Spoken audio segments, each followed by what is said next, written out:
So,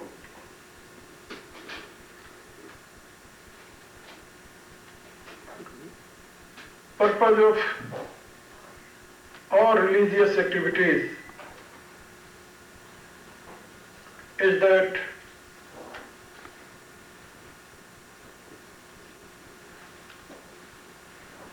you should make your mind stable,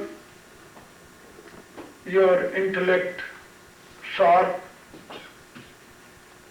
and your real self awakened. And you can do it only through meditation. But that meditation must be in proper way. Due to this, I am giving you some special instructions.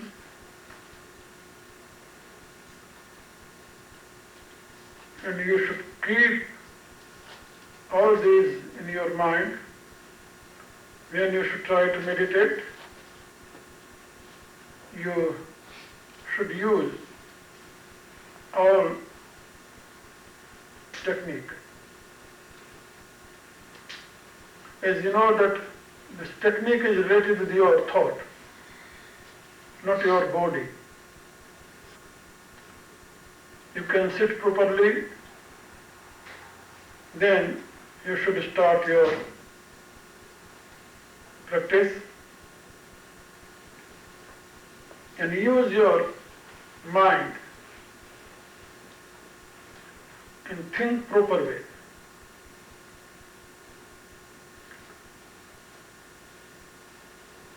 Meditation is called dhyana in your language. Dhyana means dhyayi, to think upon one point again and again is called dhyana.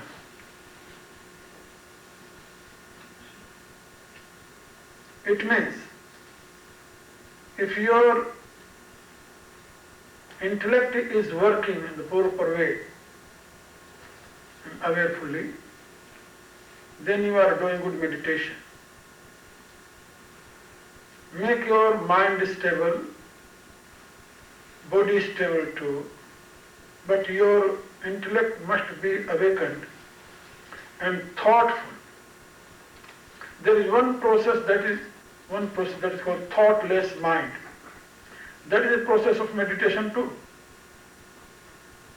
But that process is not so good. Why? Because sometimes such kind of meditator automatically go into sleep at that state. And sometimes some practitioner thinks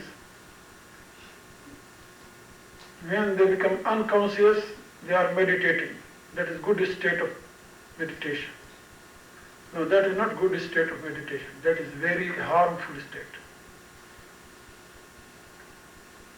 Meditation means to be fully aware, not be unconscious.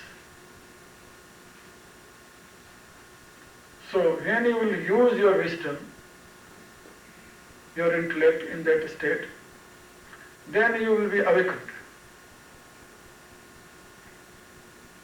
As I was telling you, in the process of Mahayoga, you will use your breath, your mind, and your intellect, and your real self awakened. These four.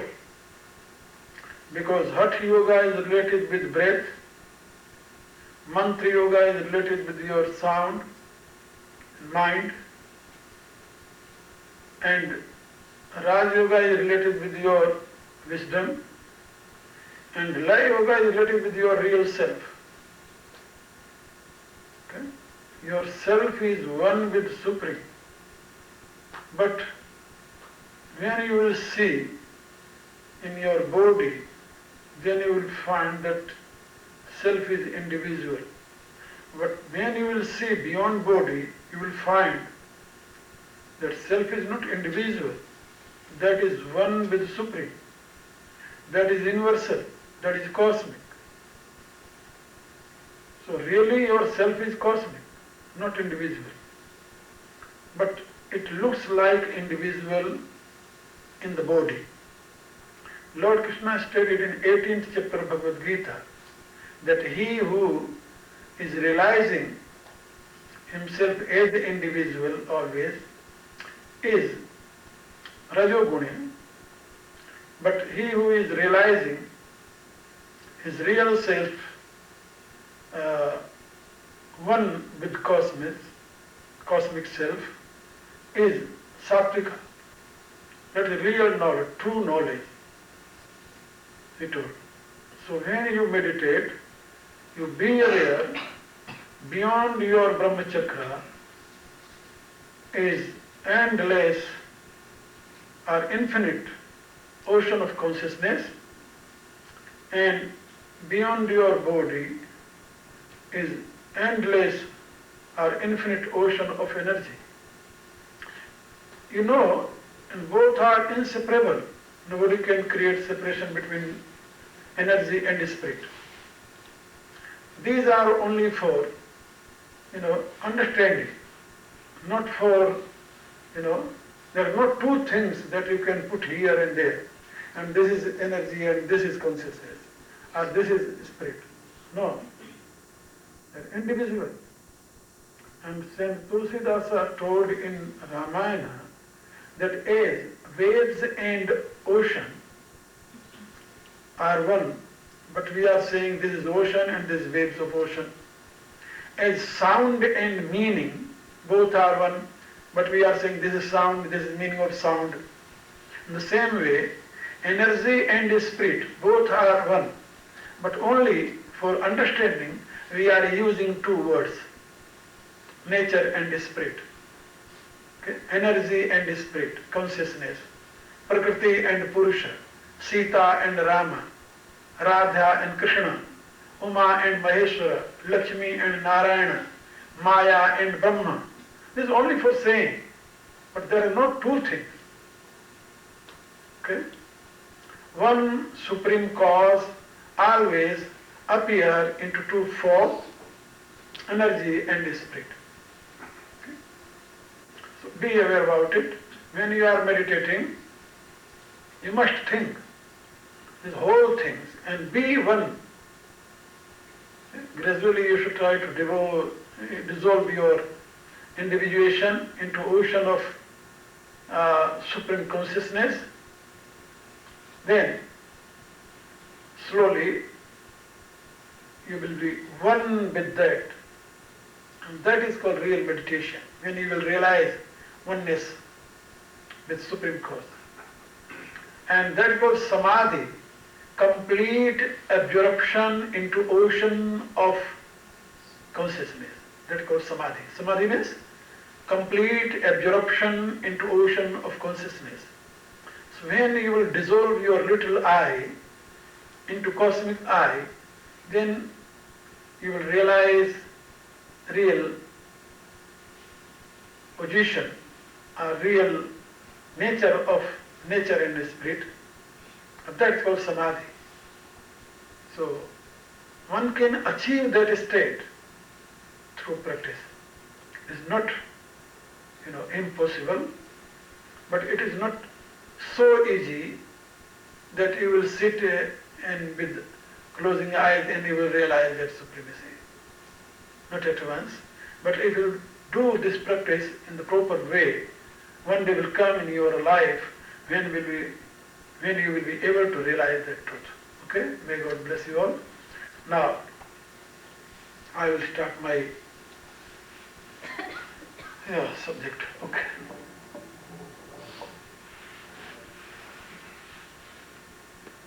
ऊर्ध्वमूलमधः शाखमश्वत्थं प्राहुरभ्यं छन्दांसि यस्य पर्णानि यस्तं वेद स वेदवित् मेरी प्रियात्माओं, करुणा निधान भगवान अपनी करुणा से आप सभी को सुबोध प्रदान करें, ये मेरी आंतरिक शुभकामना। आप लोगों को गीता के 15वें अध्याय के प्रथम श्लोक पर कल बहुत सी बातें समझाई गई थी और यह अध्याय पुरुषोत्तम योग के नाम से प्रसिद्ध है। पुरुषोत्तम योग का अभिप्राय है परमात्मा के साथ एकता की अनुभूति और इस अनुभूति के लिए उस पुरुषोत्तम का बोध होना आवश्यक है। तो पुरुषोत्तम को कैसे जाना जाए, ये बात इस अध्याय में समझाई गई है। पुरुषोत्तम के पूर्ण रूप की व्याख्या इस अध्याय में की गई है और इस अध्याय का प्रारंभ भगवान ने एक रूपक से किया है। रूपक से, रूपक क्या है? उन्होंने कहा कि ये एक महान वृक्ष है। वृक्ष ये विचित्र वृक्ष है जिसकी जड़ ऊपर है, शाखाएं नीचे फैली हैं और नीचे से फिर अनेक शाखाएं ऊपर की ओर गई हैं और कुछ नीचे की ओर गई हैं और उनमें से कुछ शाखाएं पुनः मूल बन गई हैं। तो पीपल के वृक्ष में ऐसे बहुत कम देखने को मिलता है कि जिसकी शाखाएं मूल बन जाएं। बट के वृक्ष में ऐसा होता है। आप लोगों ने बट का वृक्ष देखा होगा भारत में, उसकी डालियां निकलती हैं और वो जमीन के साथ लग करके फिर उनका जड़ बन जाता है और मूल बन जाती हैं और उसी के ऊपर वो फैलता चला जाता है। भारत में 2-3 जगह ऐसे विशाल बट वृक्ष हैं जो लगभग 1-1 मील में फैला हुआ है। एक पेड़ इतना उनका विशाल घेरा है। उसमें 3 वृक्ष तो बहुत प्रसिद्ध हैं, उसमें से 2 तो बहुत बड़े बड़े हैं, एक उतना बड़ा नहीं है। एक वृक्ष है कलकत्ता में, शालीमार बाग में, तो मैंने देखा है, बहुत दूर तक उसका पूरा घेरा है और उसकी सही जड़ कहाँ है इसका पता नहीं लगता। इसी प्रकार से एक वृक्ष है भड़ौच में, गुजरात में, वहां भी वो बहुत दूर में फैला हुआ है, उसके भी मूल जड़ का पता नहीं लगता।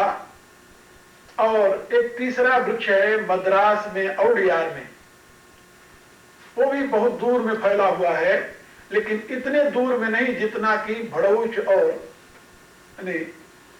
शालीमार वाला है। तो उसका बरगद का पेड़ आपने देखा होगा, उसकी जड़ें निकलती हैं ऐसे और नीचे पृथ्वी से लग करके और उसमें फिर वो जड़ बन जाती है। उसको हमारी भाषा में बर्रो कहते हैं, जटा कहते हैं, वो जटाएं निकलती हैं तो वो जड़ पुनः बन जाता है नीचे, और नीचे तो उसकी एक मूल जड़ होती है। तो भगवान ने बात तो कही है अश्वत्थ की, लेकिन उन्होंने अपनी व्याख्या में इस अश्वत्थ को बट वृक्ष के साथ यानी रूपक बांधा है। बट वृक्ष के वो कहते हैं कि ऊर्ध्व मूल है ये विचित्र बट वृक्ष, अश्वत्थ वृक्ष। इसकी जड़ें ऊपर हैं, जड़ इसकी ऊपर है, मूल ऊपर है, शाखाएं नीचे फैली हैं और ये अश्वत्थ कहा जाता है और ये अविनाशी है, अविनाशी वृक्ष है। संसार को भगवान ने अविनाशी वृक्ष बताया। जिसे कल मैंने आप लोगों को समझाया था कि कोई समय ऐसा नहीं था जब संसार नहीं था और कोई ऐसा समय नहीं आएगा जब ये संसार नहीं रहेगा। और अब तो वर्तमान में है, आप लोग देख ही रहे हो। ये अविनाशी है, ये नित्य प्रोसेस है, प्रवाह रूप में हमेशा चलता रहता है, इसका कभी भी नाश नहीं होता। इसलिए भगवान ने कहा अश्वत्थम प्राहु अव्ययम, ये अव्यय अविनाशी वृक्ष जो है इसको अश्वत्थ कहते हैं।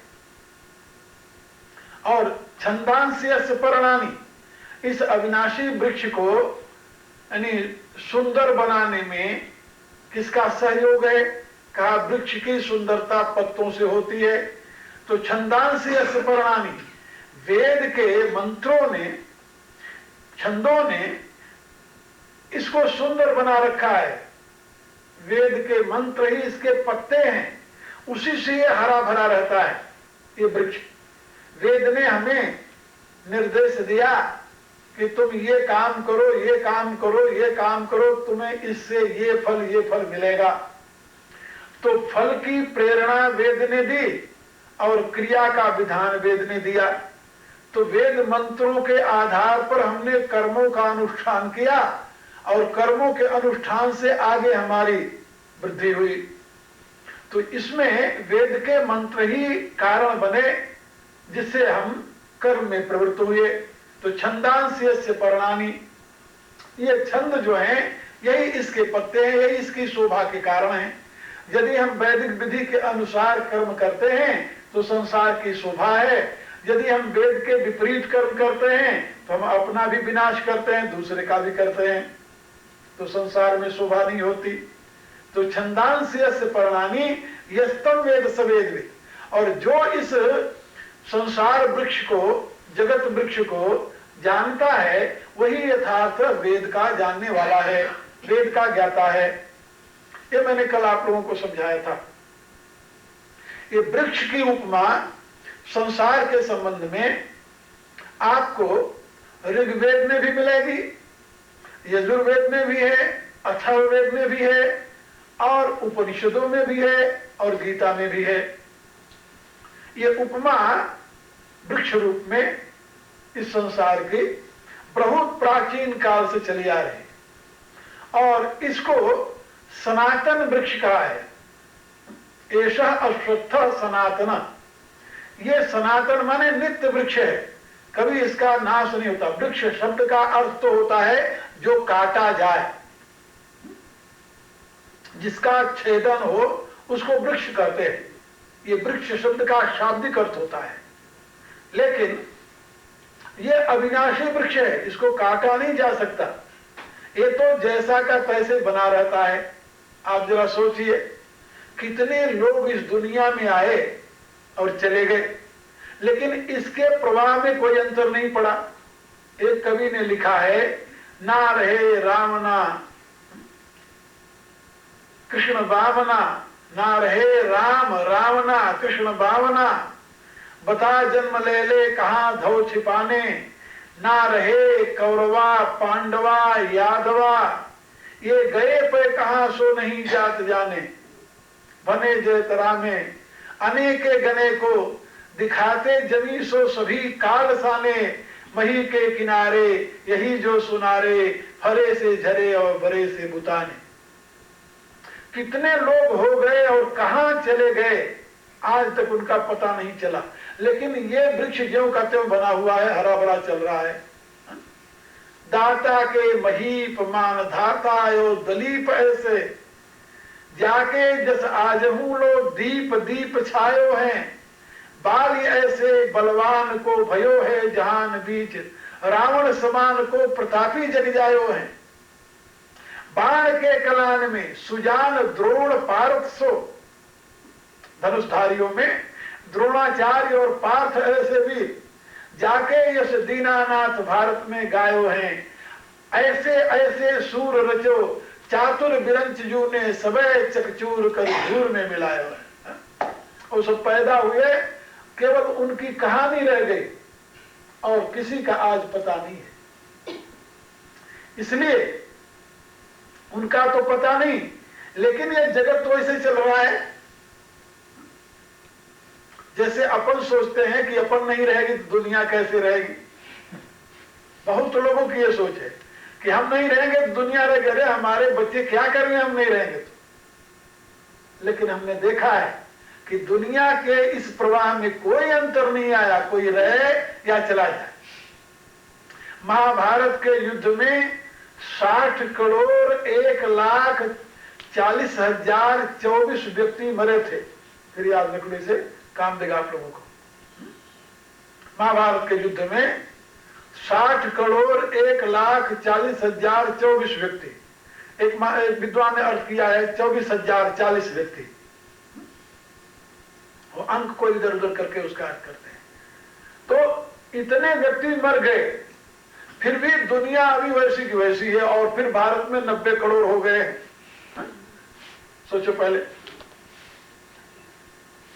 भगवान कृष्ण के सामने ये मिडिल ईस्ट से लेकर के, ये मिडिल ईस्ट जो है, मिडिल ईस्ट लेकर के, और ये क्या बोलते हैं, ईरान, इराक और अफगानिस्तान, पाकिस्तान, ये जो एरिया है, अब पाकिस्तान जहां तक है ये एरिया, और भारत इस समय जो है उसमें सौराष्ट्र से लेकर के कुछ हिस्सा राजस्थान तक का, ये सारी बस्ती जो थी ये यादवों की थी, यादवों का साम्राज्य था। और इनकी संख्या उस समय कितनी थी, कहते हैं 56 करोड़। ये आबादी जो थी सारा इधर 56 करोड़ थे, और भगवान कृष्ण के सामने सब प्रभास क्षेत्र में वहीं मर गए आपस में लड़कर। ये महाभारत के 36 वर्ष बाद, 36 वर्ष पहले तो महाभारत के युद्ध में मरे थे 60 करोड़ लोग, और महाभारत में ही ये दोनों घटनाएं लिखित हैं, और 56 करोड़ मरे वहां पर उसके 36 वर्ष बाद। और फिर दुनिया जो त्यों बनी हुई है, घट तो गए थे, लेकिन फिर आखिर बढ़ते बढ़ते चलते हैं। ये जब सृष्टि में ऐसे बहुवृद्धि होती है तो कोई इस प्रकार की घटना होती है जिससे पृथ्वी का भार हल्का हो जाता है, फिर धीरे धीरे बढ़ते रहते हैं लोग, फिर कोई घटना होती, फिर पृथ्वी का भार हल्का हो जाता है। ये कब से चला आ रहा है कौन जानता है। महाभारत से लेकर अब तक का इतिहास तो पता है थोड़ा बहुत खोज करने से, इसलिए अपन कह देते हैं कि ये है, ये है, ये है। लेकिन महाभारत से आगे कितने बार इस प्रकार की घटनाएं हुई कौन जानता है। इसलिए भगवान ने कहा कि ये वृक्ष जो है ये तो अविनाशी वृक्ष है, ये तो चलता ही रहता है। ये तो तुम्हारे एक पृथ्वी पर रहने वाले प्राणी की गति बताइए, एक पृथ्वी पर, एक पृथ्वी पर। अभी कुछ वर्ष पूर्व अफ्रीका के किसी देश में पुरातत्व वालों को 15,000 वर्ष का पुराना अवशेष मिला, कल्चरल अवशेष, सांस्कृतिक रिमेन्स मिले वहां, 15,000 वर्ष के पुराने। और उसके ऊपर काफी चर्चा हुई कि लोग जानते हैं कि अफ्रीका में तो अभी लोग अनकल्चर्ड लोग रहते हैं, कि 15,000 वर्ष पूर्व इतने कल्चर्ड लोग यहाँ कौन रहते थे, वो कौन थे लोग, कोई पता नहीं लगा सका। इतिहासकारों ने उसे केवल ये बताकर घोषणा करके बंद करके रख दी कि 15,000 वर्ष पहले यहाँ पर बहुत उन्नत संस्कृति थी, बहुत उन्नत लोग रहते थे। अब वो कौन लोग थे जो रहते थे पता नहीं। मेरे कहने का प्राय बहुत से मनुष्यों का समूह इस सृष्टि में पैदा होता रहता है, जाता रहता है, जिनकी यानी कहानियां सुरक्षित रही उनको लोग याद कर लेते हैं, जिनकी कहानियां सुरक्षित नहीं रही उनको कोई नहीं जानता, कहां चले गए। तो मैं आप लोगों को ये बता रहा था कि ये अविनाशी वृक्ष है, इस वृक्ष का कभी नाश नहीं होता। ये तो एक पृथ्वी लोक की बात है, जितने सूर्य हैं उतनी पृथ्वियां हैं, हर एक सूर्य की एक पृथ्वी है। और एक नेबुला में यदि 42 बिलियन सूर्य हैं तो कितने नेबुला हैं इसका कुछ पता नहीं है। एक जगह से जो टुकड़े हुए हैं वो सूर्य के रूप में परिणित हुए हैं एक पारमेष्टि से, और एक पारमेष्टि के परिवार को हमने एक नेबुला घोषित किया, यानी अंग्रेजी में ये वैज्ञानिकों ने कहा कि वो नेबुला है। एक फैमिली की बात हुई, लेकिन ऐसे कितने पारमेष्टि, कितने जनालोक है, कौन बता सकता है? क्योंकि सत्यम से कितने टुकड़े हुए थे उनको कौन जानता है। अब उसको कहते हैं कि बहुत से नेबुलों का जो एक ग्रुप है उसको गैलेक्सी कहते हैं, तो देयर आर न्यूमरस गैलेक्सीज, यहाँ तो अनंत आकाश गंगा है, किसकी गिनती तुम करोगे? इसलिए ये अविनाशी वृक्ष है, ये विराट वृक्ष है, इसका कभी नाश नहीं होता है। ये बड़ा विचित्र वृक्ष, इसकी जड़ें ऊपर हैं, इसकी शाखाएं नीचे हैं, और ज्ञान ही इसको हरा भरा रखता है, और ज्ञान होता है मनुष्य योनि में, इसलिए मनुष्य योनि ही इस वृक्ष की सुंदर अभिव्यक्ति है, सुंदर अभिव्यक्ति है। और भगवान ने कहा कि इसके रस को जो जानता है वही यथार्थ तत्व का ज्ञाता है। अब आगे भगवान और समझा रहे हैं, वो कहते हैं अधश्च ऊर्ध्वं प्रसिता तस्य शाखा, तस्य वृक्षस्य शाखा, उस वृक्ष की शाखाएं जो हैं वो केवल नीचे नहीं आई हैं, ना, अधश्च ऊर्ध्वं, वो नीचे आकर के फिर ऊपर की तरफ गई हैं। बड़ी विचित्र शाखाएं हैं वो, पहले तो ऊपर से नीचे आई हैं और फिर नीचे से ऊपर की तरफ गई हैं। सही माने में यदि आपको खगोल शास्त्र का ज्ञान हो, खगोल शास्त्र माने जिसे आप एस्ट्रोनॉमी कहते हैं, यदि एस्ट्रोनॉमी का आपको यथार्थ ज्ञान हो तो आप इस श्लोक का सही अर्थ समझ पाएंगे कि किस प्रकार से शाखाएं पहले ऊपर से नीचे आती हैं और किस प्रकार से फिर नीचे से ऊपर फैलते हैं। इसी रूप से आप ये संसार की बात छोड़िए, अपने शरीर को अध्यात्म में देखिए तो आप अद्वितीय को समझ जाएंगे। आपके शरीर में पहले ब्रह्मचक्र से आपकी ये यानी मूल है ब्रह्मचक्र, और ये यहां से आपकी ये शाखाएं नीचे की तरफ गई, रीढ़ की हड्डी और वो आई मूलाधार तक। अब यहां से किस प्रकार से आपकी नाड़ी जाल जो है वो केवल ऊपर से नीचे नहीं आया, नीचे से ऊपर की तरफ कैसे गया है? क्योंकि हर आपका हाथ, एक अंगुली जब किसी वस्तु को छूती है ऐसे, तो इसकी संवेदना ब्रेन को कौन पहुंचाता है? कैसे जाती है? अगर सोचिए, यदि नीचे से ऊपर की तरफ वो शाखाएं न गई होती तो आपके ब्रेन को कौन बताता कि आपने किसी वस्तु को स्पर्श किया है? ये केवल नीचे की तरफ ही नहीं गई हैं, ये नहीं ऊपर से नीचे ज्ञान बह रहा है या शाखाएं जा रही, नीचे से भी ऊपर तक फैली हुई है। ये बड़ा विचित्र वृक्ष है। कल मैंने बताया था कि जो स्थिति इस विराट वृक्ष की है वही स्थिति आपके व्यक्ति वृक्ष की है। व्यक्ति भी वृक्ष है, आपका ये शरीर भी वृक्ष है। और वेद में, ऋग्वेद में जहां वृक्ष की बात आई है वहां पर विशेष करके आपके शरीर के विषय में आई, उसमें बात समझाई गई। द्वा सुपर्णा सयुजा सखाया समानम वृक्षम परिशस्व जाते, एक वृक्ष के ऊपर दो पक्षी बैठे हुए हैं। वो वृक्ष कौन सा है? यही मनुष्य का शरीर, आपका शरीर। ये इसको आप इस ब्रह्मांड के शरीर के साथ भी जोड़ सकते हैं। द्वा सुपर्णा सयुजा सखाया, सुपर्णा माने सुंदर पंख वाले, सुंदर पंख। सुंदर पंख कौन से? उनके ज्ञान और कर्म, ये दो सुंदर पंख है। ज्ञान और कर्म ही दो पंख है, इन्हीं पंखों के द्वारा ये पक्षी उड़ता है। ज्ञान न हो तब भी नहीं उड़ सकता, कर्म न हो तब भी नहीं उड़ सकता।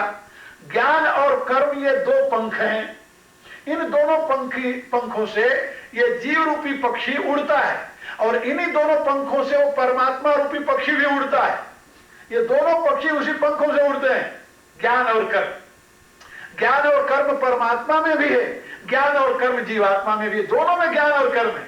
इसीलिए दोनों सुपर्ण कहे जाते हैं। सुपर्ण माने सुंदर पंखों वाले।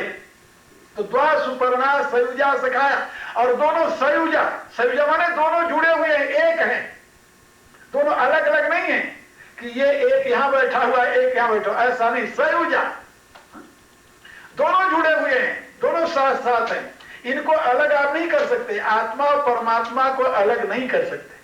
जैसे मैं कई बार आप लोगों को समझाया हूं कि आपके इस मस्तिष्क में या ब्रह्म चक्र में जो प्रकाशित होने वाली चेतना है उसी की संज्ञा जीव है, और जो इस ब्रह्मचक्र से ऊपर चेतना अनंत फैली हुई उसकी संज्ञा शिव है।